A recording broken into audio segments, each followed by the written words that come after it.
turbulento, de Sim, reforma, sim, sim, que o sim, comércio, sim. de uma maneira geral, Sim, foi todo sim. afetado, né? Mas ali você tem Mas uma... você está falando de livraria, eu estou me recordando aqui, né, de notícias recentes, das grandes livrarias, né? Uhum. Precisamos citar os nomes das duas maiores, né? Uma pediu falência Sim. semana passada e a outra, né, a grande também, né? Teve problemas econômicos mesmo, né? Esse formato de livraria de rua, ele realmente é sustentável, porque se não fosse, ele fechava muito mais cedo, né? Você vê um caminho saudável para eles nos próximos anos? Vejo. Eu vejo que tem, é o que eu falei. Eu vejo não só um caminho saudável, mas um caminho de crescimento. Crescimento. Porque nós temos, né, as livrarias, elas são pontos de encontro, são pontos de cultura. Então, a livraria, além dos livros que estão ali, ela promove lançamento de livro, rodas de conversa, né, ela promove encontro entre leitores, por exemplo. Às vezes a pessoa chega lá, ela tá ali olhando um livro, chega uma outra pessoa que ela nem conhece, fala, olha, eu li, esse livro é bom. E aí você vê ali surgindo talvez uma amizade, uma amizade.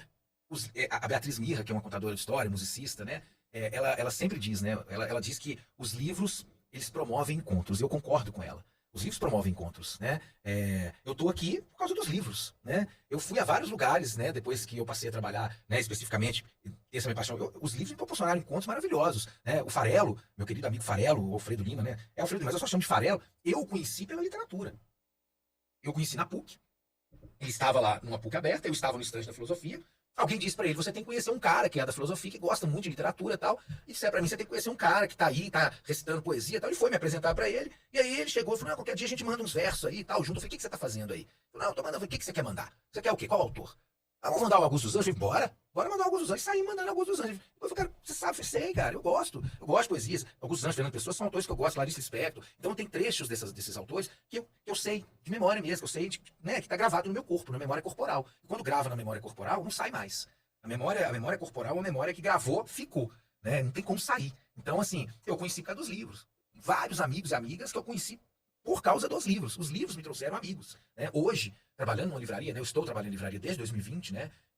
Eu comecei na leitura do Shopping Contagem, sou muito grato à Adriana e ao Luiz, lá da leitura do Shopping Contagem, que abriram as portas para mim, né? Me receberam para eu trabalhar como livreiro. De lá, eu fui para a Livraria Páginas, onde a Leida me convidou, né? Sou muito grato à Leida por ter ficado lá quase 2 anos na Livraria Páginas. E desde janeiro do ano passado, 23 de janeiro do ano passado, eu estou na Livraria do Belas Artes, né? Com a Ingrid. E sou extremamente grato, muito feliz com o que eu faço, porque eu tenho a oportunidade de todos os dias falar de livros, ver livros, conversar com pessoas que estão ali em busca de livros, pessoas que vão me apresentar livros novos, pessoas que vão me pedir sugestão de livro. Né? Sexta-feira passada, eu cheguei à livraria, né? Porque eu fui para um evento, representando a livraria com os livros, né? E aí, quando eu cheguei, eu estava lá e chegou uma senhora, falou assim, perguntou para mim, para Ingrid, vocês são leitores? Porque essa é uma pergunta que todo mundo que entra na livraria faz. E aí, somos, né? A gente precisa conhecer o que está sendo lançado, a gente precisa estar em dia, né? Lendo, a gente precisa conhecer o que está saindo, para poder apresentar para quem entra ali. Né? Então, esse universo dos livros, das livrarias, ele é extremamente enriquecedor, não só para quem está ali trabalhando, mas para quem entra numa livraria. Eu vejo as livrarias de rua como algo que cada vez mais vai crescer e com um potencial enorme, enorme. A gente já falou aqui, você mesmo já falou, né? A literatura é uma arte, né? E como toda arte, a gente precisa de artistas. Né? Como é que está o mercado dos artistas? O mercado é a palavra forte, não seria essa a abordagem correta. Nós temos novos escritores, nós temos gente boa entrando, gente que se interessou em seguir a profissão de escritor, né? Porque se você for pensar no mundo de hoje, né? A gente falou no início da abertura do projeto aqui do nosso bate-papo, no mundo digital, né? Desse mundo extremamente dinâmico, rápido, onde tudo é para ontem, e a literatura a gente sabe que não tem essa pegada. É algo mais elaborado, com o tempo, você precisa ter uma maturação da sua obra para colocar, o processo de produção, de revisão, de edição, tudo tem um trabalho muito longo, né? Como é que você vê hoje os novos artistas? Você tem hoje um grupo de pessoas que está entrando no mercado com qualidade, isso é uma coisa importante de dizer, né? Como é que você vê os nossos novos artistas? No universo literário, nós temos a literatura contemporânea que tem produzido muita coisa boa. São escritoras e escritores que têm chegado, como diz o Faleiro, metendo o pé na porta da literatura brasileira.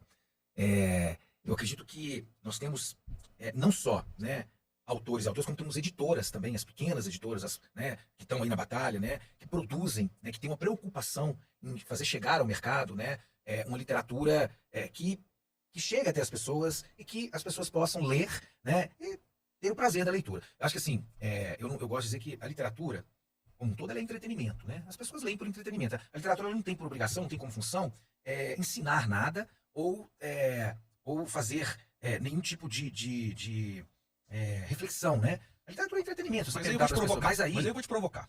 Nós não temos um mercado que cresceu muito nos últimos anos da literatura da autoajuda. Não, então. É o como ficar rico em, né? É o sucesso que bate a porta, né?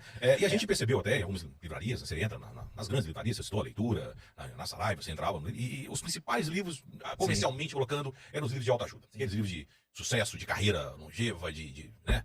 Como obter, como ser um empresário, né? Top. Essa literatura, ela faz bem para as pessoas, não faz bem para o mercado. Você avaliasse um pouquinho sobre isso. Isso é muito complicado, porque você dizer o que faz bem ou não para as pessoas, eu penso que é muito um pensamento colonizador. Né? A ideia do colonizador, né? É a dialética do colonizador, essa coisa de eu achar que vai fazer bem ou não para o outro. Eu penso assim, eu acredito que há literatura para todos.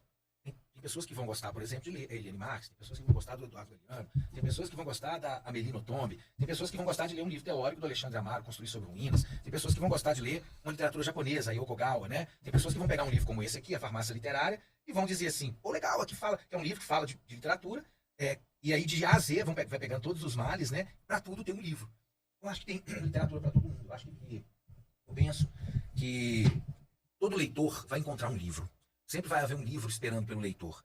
Agora, se eu disser assim, olha, a literatura de autoajuda é ruim ou é boa, eu tô desqualificando quem gosta desses livros, né? Assim como, por exemplo, eu dizer assim, essa literatura é maior ou menor. Eu estou desqualificando quem escreveu. Eu acho que tem uma discussão que é no mundo acadêmico, né? O que é literatura maior ou menor. Mas eu costumo pensar assim, que por observar mesmo, assim, quando eu participo do Livro em Todo Lugar, quando eu vou bater papo com adolescentes em escolas, né? Falar de literatura, para as pessoas que não estão, que não se conectam, não estão se importando com o debate no mundo acadêmico, essa história de literatura menor ou maior não existe. Existe o que a pessoa gosta. A gente poderia fazer um paralelo com a música.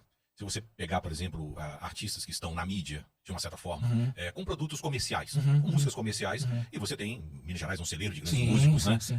Aquela pessoa que trabalha, tem uma obra mais elaborada, uma obra mais intimista. Dá para fazer esse paralelo com a literatura também, até pensando nessas obras, né, essas grandes obras de autoajuda. Ou seja, também dentro da literatura nós temos aquele lado comercial, né? Tem, capitalista, e tem o lado mais artístico. Tem E aí eu conto você, sem desmerecer quem gosta de um de outro. Porque senão a gente fica. Quando a gente faz esse juízo de valor, eu estou desqualificando o outro. Eu estou dizendo que você tem que gostar do que eu gosto. Não faz sentido. Que é assim, sabe? Eu posso fazer o outro gostar do que eu gosto, mas ele não é obrigado. Mas eu posso despertar nele a partir do momento que eu tenho paixão pelo que eu faço. Se eu tiver. Né, por exemplo, esse livro aqui é um livro que eu sempre sugiro muito para os leitores lá da livraria. Porque esse livro para mim é maravilhoso. Não é um livro fácil de sugerir para o leitor, porque não é um livro necessariamente de uma leitura considerada fácil, né? Que também é complicado falar disso. Mas é um livro que, normalmente eu sugiro esse livro, as pessoas levam, depois voltam, agradecem e tal. Eu acho isso muito bacana. Mas o que eu percebo é assim. Da mesma forma que se eu fosse um empresário, né, ávido por leitura e lesse um livro de autoajuda, recomendasse a alguém, olha, lê aquele livro ali sobre como fazer dinheiro, também é uma indicação, é a minha ótica sobre uma obra que eu li, e não tem nada de errado com isso. Você está falando isso aí, teve um caso, eu trabalhei na leitura, no Shopping Contagem, certa vez, entrou um rapaz, aí tinha um livro lá, 1.000 ou 1 milhão. E aí ele falou assim, nossa, esse livro é bom pra caramba, você já leu? Eu falei, não, li não. Você tem que ler, ele é bom pra caramba. Eu falei, mas ele é bom por quê? Me conta, me faz ter vontade de ler ele. Eu já conhecia, né, a pessoa, já sempre ia lá na leitura e tal, e ele falou, não, você tem que ler. Não, me fala um pouco sobre o livro, me fala o que esse livro tem de bom, de tão bom que eu preciso ler, me seduz a ler esse livro. Né, usa as palavras para me seduzir, né, para ler esse livro. Não, só ler. Eu falei, então tá. Eu peguei o livro, O Sol é para Todos, da Harper Lee. Falei, olha, você já leu esse livro? Não, esse livro é muito bom. Por quê? Eu vou te mostrar por quê. Na verdade, eu não vou te mostrar. Eu vou te contar porque, para mim, ele é bom. Não sei se você vai agradar. E aí eu fui falando da história por trás do livro. O livro virou filme, ganhou Oscar. O ator que fez ganhou Oscar. A escritora ganhou o prêmio Pulitzer de literatura. Né? E eu fui falando, quando eu tenho livro, cara, eu vou levar esse livro, ele é muito bom. Eu quero ler, estou com vontade de ler esse livro. Eu falei, uai, então agora me fala por que esse outro livro é bom. Me explica. Ele falou, nossa, eu não sei te falar. Eu falei, olha, eu falei com ele assim, olha, não vou desmerecer a leitura que você fez desse livro. Foi bom para você, mas eu vou te fazer uma pergunta. O livro chama Do 1.000 ao 1 milhão. Depois que você leu esse livro, você saiu do 1.000 ao 1 milhão? Ele, não. Quantas pessoas você conhece que leu o livro e foi do 1.000 ao 1 milhão? Ele, nenhuma. Então, tá certo. O livro é bom. Você lê livro de autoajuda? Você lê esse livro de... Eu não vou colocar de autoajuda, não, mas não é livros comerciais. Não é a minha... Mas isso não estaria dentro do escopo do seu trabalho, indicar ou não. Se eu chegar na sua livraria, né? E te pedir, Paulo, eu quero um livro que me ensine a ganhar dinheiro como empresário. Não vai ter. Porque não é o perfil da livraria. Ah, perfeito. Porque assim, você tem um perfil de leitor também. Nenhum outro, assim, mas não tem, de uma forma geral, porque não é o perfil de leitor. né? Então você vai encontrar, não é o perfil do leitor que procura esse nicho, né? Não tem esse nicho que procura esses livros especificamente. Então assim, eu costumo dizer que... Mas você tem essa demanda lá na livraria? Chega alguém pedindo? Não tem. Até hoje, assim, nunca ninguém me pediu esses livros, assim. Essa demanda especificamente desses livros, né? Eu tenho muito cuidado, porque, Marcos, assim, eu acho que a gente tem que ter um cuidado para não fazer um juízo de valor, né? E dizer assim, essa obra é muito ruim, essa obra é muito boa.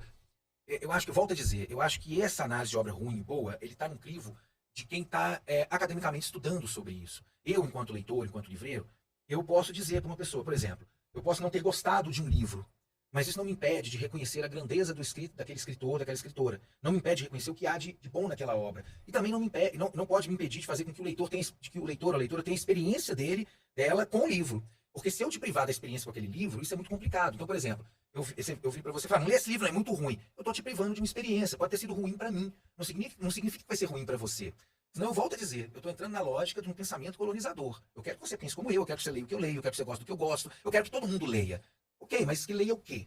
Eu gosto, o que passou pelo meu crivo, o que passou, né, pela minha curadoria. Não, eu quero que todo mundo leia o que a pessoa encontrar e que depois ela descubra o prazer. Por exemplo, você não precisa, para começar a leitura, você não precisa começar aos 15 anos lendo Machado de Assis. Você pode começar com um livro que vai te seduzir. Por exemplo, vou dar um exemplo. O João, né, meu filho está com 17 anos, o ano passado, ele, né, teve greve na escola estadual, então eu saía para trabalhar, sempre deixava um livro lá para ele falar, João, tem um livro aí, se você quiser ler, você lê. Se você quiser, não lê. Então ele leu lá O Sol na Cabeça, do Giovanni Martins, ele leu o Bartleby, o escriturado, do Herman Melville. Esses são os dois que eu tô lembrando agora, ele leu outros. Mas o Bartleby mexeu tanto com ele gostou tanto. Primeiro ele leu, ele falou, pai, esse livro é sem pé nem cabeça. Porque, veja bem, o Bartleby resolve dizer não. Não para tudo. Mas ninguém pergunta para ele o que ele prefere. Eu falei, olha, você fez uma pergunta importantíssima que ninguém faz. Mas se alguém perguntasse, o livro seria outro. Aí quando foi agora esse ano, ele falou, pai, cadê aquele livro do Bartleby? Eu quero ler de novo. Eu fui, comprei um, deixei na cama dele, ele levou pra barbearia. Quando ele chegou à noite, ele falou, pai, eu peguei o livro. Eu sentei lá na barbearia, eu nem vi o tempo passar, eu não consegui tirar o olho. Aí eu li, eu vi outras coisas. Eu comecei, ele fez uma análise do livro maravilhosa, o livro tocou ele. Tem gente que vai ler e não vai tocar. Aí ele leu Kafka agora, recentemente ele ganhou. O Paulo, que é um querido amigo lá da livraria, né, lá do Belas, o Paulo, ele deu um livro pro João, A Metamorfose do Kafka. O João leu. Falei, e aí, João? Falei, pai, não é um livro que me prendeu igual o Bartleby. Né, assim, não me prendeu, mas, falei, João, mas e aí? Mas para além de não te prender? Ele falou, não, é um livro que tem umas temáticas importantes. Quando, por exemplo, o Gregor Samsa, né, se vê transformado em grande inseto, a vida dele muda. Porque antes ele era aquele que nutria a família, né, que trabalhava, ele sustentava o pai, a mãe, a irmã. Aí ele é abandonado, porque ele não tem mais emprego, ele não tem mais, aí ele foi fazendo análise. Então, assim, pode ser que alguém diga assim, Kafka é uma porcaria. Eu li Kafka, achei horroroso. Ok, tá tudo bem, é só uma obra literária. Não tem problema, né? É uma porcaria muito pesado. Então me diga, o que você leu, que você viu alguma coisa ali que pode não ser tão ruim assim? Tem esses, mas mesmo assim eu não gostei. Tá tudo bem não ter gostado. Tá tudo bem, é só uma obra literária, ninguém é obrigado a gostar de tudo, né? Ninguém. Então, eu acredito, Marcos, que há livros para todo mundo. Tem os livros comerciais? Sim, isso aí é inegável. Tem livros, por exemplo, o Mil Milhão, eu acho que ele é um livro que quem ganha? A editora e o autor. Certamente eles ganharam muito dinheiro, né? Mas você tem livros. Eles chegaram do Mil Milhão Talvez fácil. tenham chegado, não sei, né? Talvez tenham chegado ao milhão, não sei, não faço a mínima, mas tem livros, por exemplo, não está aqui, mas assim, não trouxe porque está emprestado, mas tem, por exemplo, tem um menino que acabou de lançar um livro agora pela editora Astral, Astral Cultural, que é o Patrick. O Patrick Torres, ele tem 24 anos, está formando em medicina aqui na UFMG, ele é do Piauí, e é um cara que escreveu um livro chamado Cozer das Pedras, o Roer dos Ossos. O primeiro livro, o menino é muito bom, cara, ele é muito bom, mas ele é muito bom, assim, sabe? É um livro que, assim, eu já indiquei para muita gente lá na livraria e todo mundo volta para dizer, cara, o menino é bom mesmo. Então, assim, aí você tem, por exemplo, um livro que saiu agora pela Todavia, da Lília Guerra, que já tem 4 outros livros, né, pela editora Patuá, chama O Céu para os Bastardos. E aí você lê o livro e fala, pô, o que essa mulher tá fazendo, cara? Caramba! E aí, a contracapa é escrita pelo José Faleiro, que é um baita de um escritor. Com 3 livros publicados, um de conto, um de crônica, um romance. E ele manda bem nos 3 gêneros literários. Ele é um baita do escritor, que é Os Supridores, Mas em Que Mundo Tu Vive e Vila Sapo. E aí, a contracapa desse livro da Lília Guerra é do Faleiro. E ele fala lá que ela chega metendo o pé na porta da literatura. E ela mete o pé na porta mesmo. Então, assim, você tem muito autor contemporâneo chegando ao mercado, que assim, você tem o Itamar Vieira Júnior, né? Que em Torturado, Salvar o Fogo, Dona Mara Odisseia, Oração do Carrasco, que é um baita do escritor, né? Importantíssimo, né? Ele traz um Brasil, né, regionalista na obra dele lá do Torturado, né? Agora vem com Salvar o Fogo. Então você tem muita coisa para todo mundo. Tem livro para todo mundo, tem obra para todo mundo. Tem gente que vai ler o Torturado e não vai gostar e tá tudo bem. Tá tudo bem. Tem gente que vai ler o Louça de Família e não vai gostar. Tem gente que vai ler o Eduardo Galeano e não vai gostar. E já que eu peguei o Eduardo Galeano, vou pôr o óculos, tem um texto desse livro aqui que eu acho que é muito importante e vai dizer muito o que a gente está conversando aqui. a função da arte. Diego não conhecia o mar. Pai, Santiago Kovadlov, levou-o para que descobrisse o mar. Viajaram para o sul. Ele, mar, estava do outro lado das dunas altas, esperando. Quando o menino e o pai, enfim, alcançaram aquelas alturas de areia, depois de muito caminhar, o mar estava na frente dos seus olhos. Foi tanta a imensidão do mar e tanto o seu fulgor. O menino ficou mudo de beleza. Quando finalmente conseguiu falar, tremendo, gaguejando, pediu ao pai ajuda a olhar. Esse texto do Galeano, aqui no livro dos Abraços, ele diz muito do que a gente está conversando. Para mim, a literatura nos ajuda a olhar. Quando a gente busca na literatura, na música, na pintura, na dança, enfim, na arte como um todo, ela nos ajuda a olhar. E a literatura, ela tem essa possibilidade de nos ajudar a olhar. A olhar para nós mesmos primeiro. Depois olhar para a sociedade que a gente está inserido. Depois ter essa possibilidade da alteridade, né, que a obra nos proporciona. Então, por exemplo, você pega a Lília Guerra, com Os Séculos Bastardos. Ela traz um mosaico da vida da periferia. Pensa, a Sanarinha, uma empregada doméstica que narra a história. Trabalha numa casa de uma madame extremamente preconceituosa, racista. Ela mora num lugar que chama Fim do Mundo.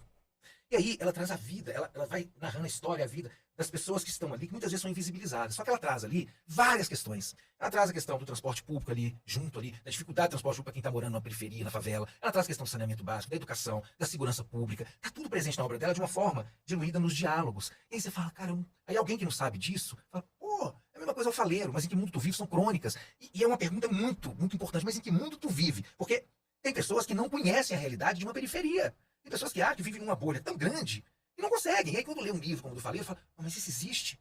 Aí sai um pouquinho da bolha, né? Mas vai sair só um pouquinho. Porque tem gente que vai sair um pouquinho, vai voltar, porque tá tudo bem, tá confortável, né? Eu tenho dinheiro pra gastar, eu gasto R$1.000 numa noitada, na outra eu gasto mais 1.500, né? Eu tenho uma Ferrari, bato a Ferrari, vou com a outra Ferrari pra buscar outra, pra poder arrumar a outra Ferrari, a outra Ferrari bate, eu tenho outra São pessoas que são, né, que vivem num mundo paralelo, né? E aí, às vezes a pessoa entra em contato com uma obra literária que pode, de repente, quebrar um pouquinho a bolha, né? Mas vai voltar, vai voltar. Tem pessoas que não saem da bolha. Isso infelizmente, tem pessoas que vão continuar vivendo na bolha, vão continuar acreditando que não existe, né, questões econômicas que inviabilizam a vida de pessoas, né? Vão pensar ainda que não existe racismo, que não existe homofobia, que não existe transfobia. São pessoas que vão continuar achando que o mundo é um mundo encantado, né? Daquelas famosas novelinhas de banca de revista Sabrina, né? Ou então um mundo encantado de, né? Um mundo encantado onde tudo é perfeito, maravilhoso, né? E não é bem assim. E a literatura nos ajuda nesse sentido, né? Acho que ela traz essa possibilidade, como eu disse lá atrás, da gente ter esse contato, né? Da gente poder se enxergar um pouco mais a sociedade que a gente está inserido. No